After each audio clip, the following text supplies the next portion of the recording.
আসসালামু আলাইকুম, সবাইকে জুমা মুবারক। আপনারা জানেন ঢাকা বিশ্ববিদ্যালয়ে ডাকসু ব্যতিরেক জুম্মার দিনকে একটা আমেজ উৎসবের দিন হিসেবে ধরা হয়।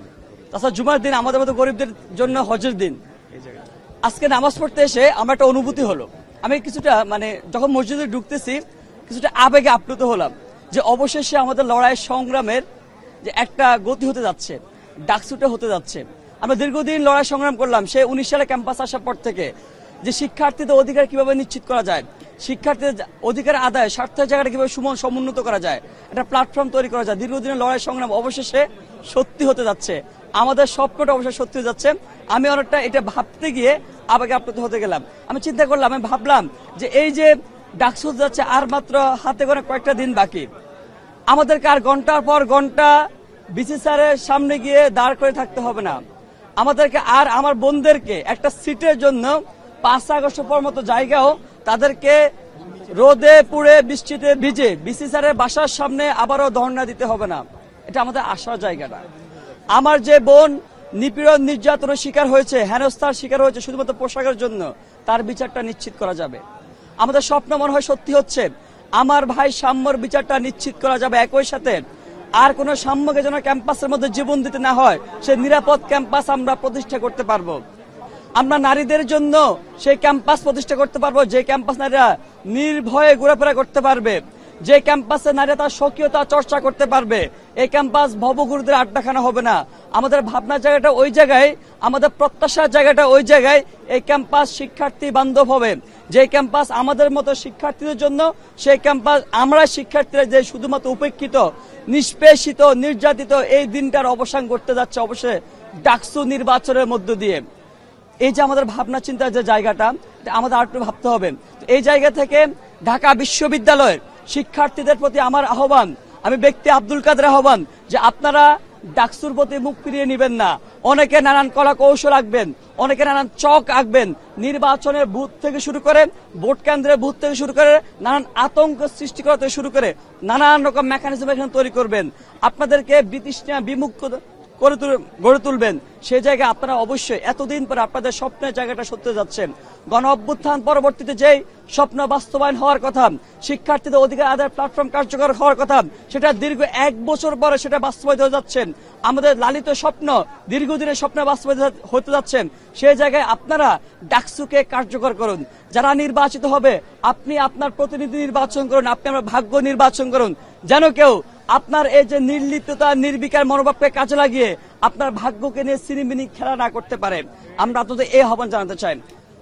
আমরা একটা বিষয় বিশ্ববিদ্যালয় প্রশাসনের কাছে আহ্বান জানাতে চাই।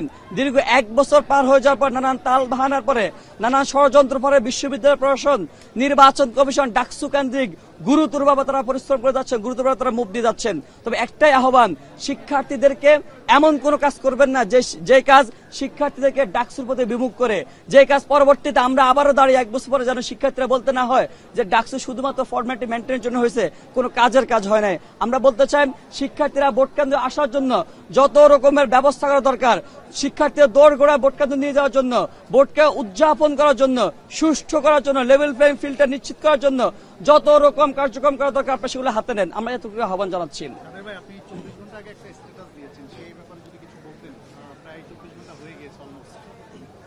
দেখেন, প্রথম কথা হচ্ছে, আমরা দেখেছি 5 আগস্টের আগে এবং 5 আগস্টের পরে, তবে মনে হচ্ছে 5 আগস্টের পরে যে অনলাইন কেন্দ্রে যে বুলিং, যে হেনস্থা, সে কোনো ব্যক্তি আক্রমণ করা, মতাদর্শের সাথে মিল না থাকলে কিংবা কারোর বিরুদ্ধে কোনো অভিযোগ আনলে সে অভিযোগ খণ্ডন না করে সেটাকে হচ্ছে নানা রকম মকারি করে কিংবা তাকে ব্যক্তি আক্রমণ করে, পরিবার দূর আক্রমণ করে, বাপ মা তুলে গালিগালাজ করা সংস্কৃতি আর বেগবান হয়েছে 5 আগস্টের পরে। তো সেই জায়গা থেকে একটা পর্যায়ে গিয়ে আমাদের মনে হয়েছে যে নানান দৌড়াদৌড়ি ব্যস্ততার মধ্য দিয়েও যে একটা সময় গিয়ে মনে হয়েছে যে নিজে একটু ভেঙে পড়তেছি, কিংবা হচ্ছে এই যে আক্রমণটা ক্রমাগত বেড়ে যাচ্ছে, সেটারই প্রতিফলন হচ্ছে আমার যে স্ট্যাটাসটা। তবে শুধু এটা আমি ব্যক্তি আব্দুল কাদের ক্ষেত্রে না, এটা প্রত্যেকটা মানুষের ক্ষেত্রে হয়, প্রত্যেকটা প্রার্থীর ক্ষেত্রে এমন হয়, শুধুমাত্র ভিন্ন মতাবলম্বীর কারণে। আমরা আগে দেখতাম হচ্ছে 5 আগস্ট আগে ভিন্ন মতাবলম্বীর কারণ হচ্ছে সরাসরি আক্রমণ করা হতো, গায়ে হাত তোলা হতো, অফলাইনে মারামারি হইতো। কিন্তু আমরা এখন দেখতেছি অনলাইনে হচ্ছে বুলিং এর শিকার হয়। আমার মনে হচ্ছে সে গায়ে হাত তোলাচ্ছে, অনলাইনে কথাটা, অনলাইনে যে গালিগালাজ, যে নোংরা ভাষায় ব্যবহার করে, সেটা আরো মানসিকভাবে বিপর্যস্ত করে দেয় ব্যক্তিকে। তো সেটারই প্রতিফলন হচ্ছে আমাদের গতকালকে যে স্ট্যাটাস। এনসিপি নেতা মাহিন সরকার আপনাদের একজন প্যানেলের প্রার্থীকে সমর্থন জানিয়ে মানে পদ থেকে সরে গিয়েছেন, জিএস পদ থেকে। তো অনেকেই বলছেন মূলত আপনারা এনসিপি নেতাদেরকে কনভিন্স করে এই কাজটা করিয়েছেন, বিষয়টা আসলে সত্য কিনা? দেখেন, প্রথম কথা হচ্ছে এনসিপির নেতা মাহিন সরকার, তার সাথে আমার হচ্ছে একটা বন্ধুত্ব সম্পর্ক পার্সোনাল জায়গা থেকে, কিন্তু এর বাইরে তার যে রাজনৈতিক সিদ্ধান্ত কিংবা তার ব্যক্তিগত সিদ্ধান্ত, তার সবকিছু তার ব্যক্তিগতই। কিন্তু এই বিষয়ে আমি এখন পর্যন্ত জানি না। সত্যি কথা বলতে আমি ঘুম থেকে উঠে দেখলাম যে কি আমি একটা ছবি ভাসতেছে, আমি এর বাইরে কিছু জানি না। তবে আমরা মনে করি যে গণ অভ্যুত্থান শক্তি যে ডিভাইডেড যে হওয়ার যে বিষয়টা, সেটা কারোর জন্য সুকর না, কারোর জন্য কাম্য না। গণ অভ্যুত্থান শক্তি এক হবে, একসাথে লড়াই করবে। আপনারা জানেন যে আমি মাহিন সরকার কিন্তু যখন 6 জন ডিবি হেফাজতে গ্রেপ্তার হওয়ার সমন্বয়, তারপরে আমি মাহিন সরকার, রিফাত হোসেন, হামদান মাসুদ, আমরা 4 জন আন্দোলন বেগবান করেছিলাম। আমরা একটা দায়িত্ব ছিল, কিন্তু আমরা প্রথমত ফ্যাসিবাদী ব্যবস্থা বিলোপ ঘটিয়েছিলাম।